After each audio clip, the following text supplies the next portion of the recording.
Excel ಶಾಲೆಗೆ ತಮ್ಮೆಲ್ಲರಿಗೂ ಸ್ವಾಗತ. ನಾನು ನಿಮ್ಮ ಕನ್ನಡದ ಹುಡುಗ ಪ್ರದೀಪ್. ಮೈಕ್ರೋಸಾಫ್ಟ್ ಎಕ್ಸೆಲ್ ಅನ್ನು ಕನ್ನಡದಲ್ಲಿ ಸುಲಭವಾಗಿ ಕಲಿಯುವಂಥ ಒಂದು ಸಣ್ಣ ಪ್ರಯತ್ನವನ್ನು ನಾನು ಮಾಡ್ತಾ ಇದ್ದೀನಿ. ದಯವಿಟ್ಟು ಈ ವಿಡಿಯೋನ ಲೈಕ್ ಮಾಡಿ, ಶೇರ್ ಮಾಡಿ, ಹಾಗೂ ನನ್ನ ಚಾನಲ್ ಇನ್ನೂ ಸಬ್ಸ್ಕ್ರೈಬ್ ಮಾಡಿಲ್ಲ ಅಂದರೆ ದಯವಿಟ್ಟು ಸಬ್ಸ್ಕ್ರೈಬ್ ಮಾಡಿ. ಬನ್ನಿ ಹಾಗಾದರೆ ಇವತ್ತಿನ ವಿಷಯ ಏನಂತ ತಿಳ್ಕೊಳ್ಳೋಣ.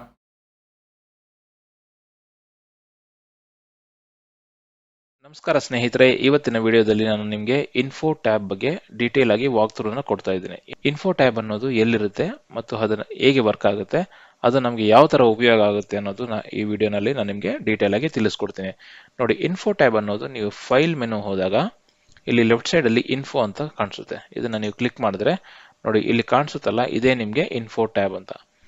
ಇನ್ಫೋ ಟ್ಯಾಬ್ ಅಲ್ಲಿ ನಿಮಗೆ 4 ಸೆಕ್ಷನ್ ಬರುತ್ತೆ. ಒಂದು ಪ್ರೊಟೆಕ್ಟ್ ವರ್ಕ್ ಬುಕ್, ಎರಡನೇದು ಚೆಕ್ ಫಾರ್ ಇಶ್ಯೂಸ್, ಮೂರನೇದು ಮ್ಯಾನೇಜ್ ವರ್ಕ್ ಬುಕ್ಸ್, ನಾಲ್ಕನೇದು ಬ್ರೌಸರ್ ವ್ಯೂ ಆಪ್ಷನ್ಸ್.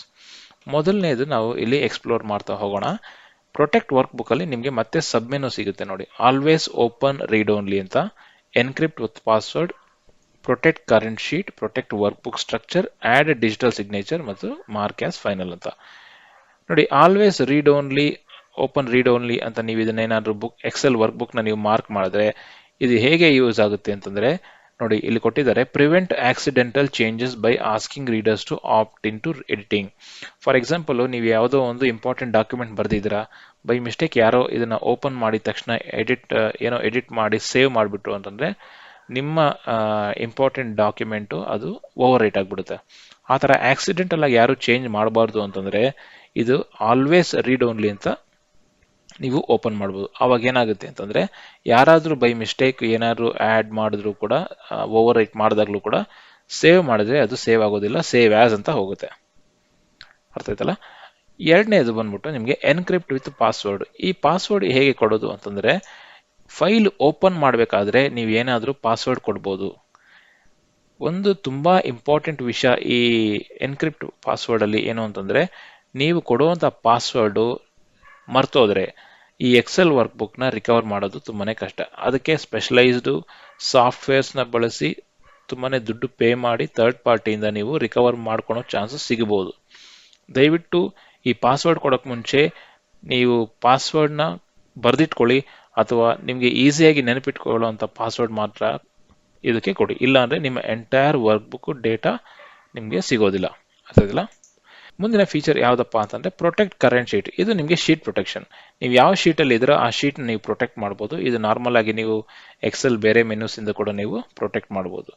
ಅದೇ ರೀತಿ ನಾಲ್ಕನೇದು ಪ್ರೊಟೆಕ್ಟ್ ವರ್ಕ್ ಬುಕ್ ಸ್ಟ್ರಕ್ಚರ್. ಇದು ನಿಮಗೆ ವರ್ಕ್ ಬುಕ್ ಸ್ಟ್ರಕ್ಚರ್ ನ ನೀವು ಪ್ರೊಟೆಕ್ಟ್ ಮಾಡಬಹುದು. ಅಂದ್ರೆ ಶೀಟ್ಸ್ ಆಡ್ ಮಾಡ್ದಿರಾ, ಸೊ ಯಾವುದೇ ಒಂದು ಫಿಸಿಕಲ್ ಚೇಂಜಸ್ ಮಾಡ್ದಿರಾ ಈ ಎಂಟೈರ್ ವರ್ಕ್ ಬುಕ್ ನ ನೀವು ಪಾಸ್ವರ್ಡ್ ಇಂದ ಪ್ರೊಟೆಕ್ಟ್ ಮಾಡಬಹುದು. ಆಡ್ ಎ ಡಿಜಿಟಲ್ ಸಿಗ್ನೇಚರ್ ಅಂತಂದ್ರೆ, ಇದು ಜನರಲ್ ಆಗಿ ಕೆಲವು important documents, for example income tax department, ಈ ತರ ಒಂದು ಡಿಪಾರ್ಟ್ಮೆಂಟ್ಗಳಲ್ಲಿ ಒಂದು ಡಾಕ್ಯುಮೆಂಟ್ಗೆ ಅವರು ಡಿಜಿಟಲ್ ಸಿಗ್ನೇಚರ್ನ ಆಡ್ ಮಾಡ್ತಾ ಹೋಗ್ತಾರೆ. ಸೊ ಅದನ್ನ ಆ ಫೀಚರ್ನ ಇದರಲ್ಲಿ ಯೂಸ್ ಮಾಡ್ಕೊಬಹುದು. ಇನ್ನು ಲಾಸ್ಟ್ ಬಂದ್ಬಿಟ್ಟು ಮಾರ್ಕ್ ಆಸ್ ಫೈನಲ್ ಅಂತ.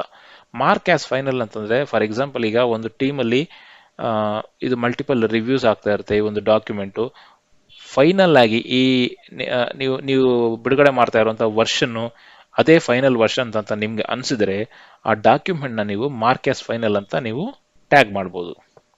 ಅದಕ್ಕೆ ಮಾರ್ಕ್ ಆಸ್ ಫೈನಲ್ ಅಂತ ಕರಿತೀವಿ. ಇನ್ನು ನೆಕ್ಸ್ಟ್ ಮೆನುಗೆ ಹೋಗೋದಾದ್ರೆ ಚೆಕ್ ಫಾರ್ ಇಶ್ಯೂಸ್ ಅಂತ. ಇದರಲ್ಲಿ ತುಂಬಾ ಇಂಪಾರ್ಟೆಂಟ್ ಅಂದ್ರೆ ನಿಮ್ಗೆ ಇನ್ಸ್ಪೆಕ್ಟ್ ಡಾಕ್ಯುಮೆಂಟ್ ಅಂತ. ಈ ಇನ್ಸ್ಪೆಕ್ಟ್ ಡಾಕ್ಯುಮೆಂಟ್ ಅಂತಂದ್ರೆ, ಈ ನಮ್ಮ ಎಂಟೈರ್ ವರ್ಕ್ ಬುಕ್ ಅಲ್ಲಿ ಕೆಲವೊಮ್ಮೆ ನಮ್ಗೆ ಎರರ್ ಮೆಸೇಜಸ್ ಬರ್ತಾ ಇರುತ್ತೆ.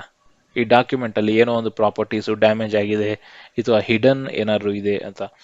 ನೀವು ಇನ್ಸ್ಪೆಕ್ಟ್ ಡಾಕ್ಯುಮೆಂಟ್ ಅಂತ ಕೊಟ್ಟಾಗ ನೋಡಿ, ಇಲ್ಲಿರೋ ಇಷ್ಟೊಂದು ಸಬ್ ಮೆನುಸ್ ಅಲ್ಲಿ ಡಾಕ್ಯುಮೆಂಟ್ ನ ಅದು ಇನ್ಸ್ಪೆಕ್ಟ್ ಮಾಡಿ ನಮ್ಗೆ ಅಲರ್ಟ್ಸ್ ಕೊಡುತ್ತೆ.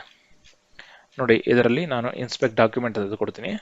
ನೋಡಿ, ಇದರಲ್ಲಿ document properties and personal information ಇದಿದೆ. ನೋಡಿ, ಇದರಲ್ಲಿ ಯಾವ್ದಾದ್ರು ನೀವು ಫಿಕ್ಸ್ ಮಾಡ್ಬೇಕಂತಂದ್ರೆ ನೀವು ಇದನ್ನ ಫಿಕ್ಸ್ ಮಾಡಬಹುದು.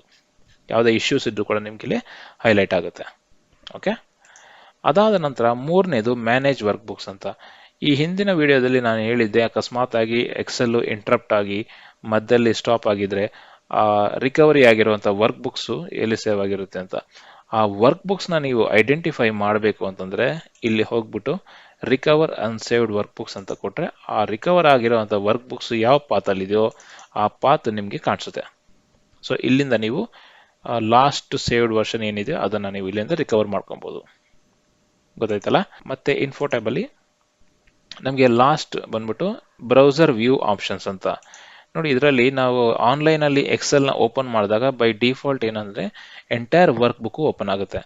ಅದೇ ರೀತಿ ನೀವೇನಾದ್ರೂ ಇದನ್ನ ಕಸ್ಟಮೈಸ್ ಆಗಿ ಬರೀ ಕೆಲವು sections of Excel workbook ಕೊಡಬೇಕು, ಅಥವಾ ಯಾವುದೇ ಒಂದು ಟೇಬಲ್ ಅಲ್ಲಿ ಕೊಡಬೇಕು, ಇಲ್ಲ ರೇಂಜು ಯಾವುದೇ ಒಂದು ಸ್ಪೆಸಿಫಿಕ್ ಏರಿಯಾ ಮಾತ್ರ ಆನ್ಲೈನ್ ಅಲ್ಲಿ ಡಿಸ್ಪ್ಲೇ ಆಗಬೇಕು ಅಂದ್ರೆ ಬ್ರೌಸರ್ ಅಲ್ಲಿ ಡಿಸ್ಪ್ಲೇ ಆಗಬೇಕು ಅಂದ್ರೆ ನೀವು ಈ ಆಪ್ಷನ್ ಅಲ್ಲಿ ಯಾವ್ದು ಬೇಕಾದ್ರೂ ನೀವು ಚೂಸ್ ಮಾಡ್ಕೊಬಹುದು. ನೋಡಿದ್ರಲ್ಲ ಸ್ನೇಹಿತರೆ, ಈ ವಿಡಿಯೋ ನಿಮ್ಮೆಲ್ಲರಿಗೂ ಇಷ್ಟ ಆಗಿದೆ ಅಂತ ಭಾವಿಸ್ತಾ ದಯವಿಟ್ಟು ಈ ವಿಡಿಯೋನ ಲೈಕ್ ಮಾಡಿ, ಶೇರ್ ಮಾಡಿ, ಹಾಗೂ ನನ್ನ ಚಾನಲ್ ಇನ್ನೂ ಸಬ್ಸ್ಕ್ರೈಬ್ ಮಾಡಿಲ್ಲ ಅಂದ್ರೆ ದಯವಿಟ್ಟು ಸಬ್ಸ್ಕ್ರೈಬ್ ಮಾಡಿ ಪ್ರೋತ್ಸಾಹಿಸಿ.